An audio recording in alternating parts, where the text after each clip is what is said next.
नमस्कार मंडळी, मी बनवले ते चिकन 65 बघू शकता किती सुंदर एकदम मस्त क्रिस्पी झाले आहेत। चिकन 65 बनवणे एकदम सोपं आहे। आता अर्धा किलो चिकनमध्ये मी 3 चमच दही ॲड केला आहे। त्यामध्ये 1 चमच अद्रक लसूण पेस्ट आणि घरचे बेसिक मसाले ॲड केले आहेत मी। लाल मिर्च पावडर, कांदा लसूण मसाला, हळदी पावडर, गरम मसाला, चाट मसाला आणि जिरे पावडर, थोडंसं मीठ। मंडळी मीठ थोडंसंच ॲड करायचं आहे कारण की नंतर आपण जे चिकन 65 मसाला टाकणार आहे त्यामध्ये थोडंसं मीठ ऑलरेडी असतं। बघू शकता मी छान प्रकारे मसाले मिक्स करून घेतले आहेत। सगळे मिक्स झाल्यानंतर मी 2 पाउच चिकन 65 चे मी यामध्ये ॲड केले आहे। 2 पाउच अर्धा किलोसाठी भरपूर होऊन जातात। जर तुम्हाला अजून खूपच क्रिस्पी पाहिजे असेल तर तुम्ही 3 चम्मच कॉर्नफ्लॉवर ॲड करू शकता।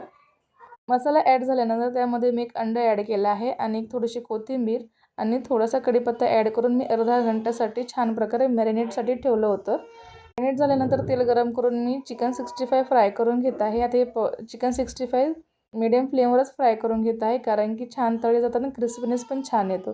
बघू शकता चिकन 65 चांगल्या प्रकारे फ्राय होत आहे आणि कलरही चेंज होत आहे। ना मंडळी, बाहेर खाण्यापेक्षा आपण घरीही छान प्रकारे बनवू शकतो। बघू शकता चिकन 65 रेडी झाले आहेत।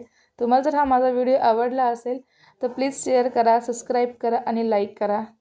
बघू शकता चिकन 65 रेडी झाले आहेत, एकदम मस्त।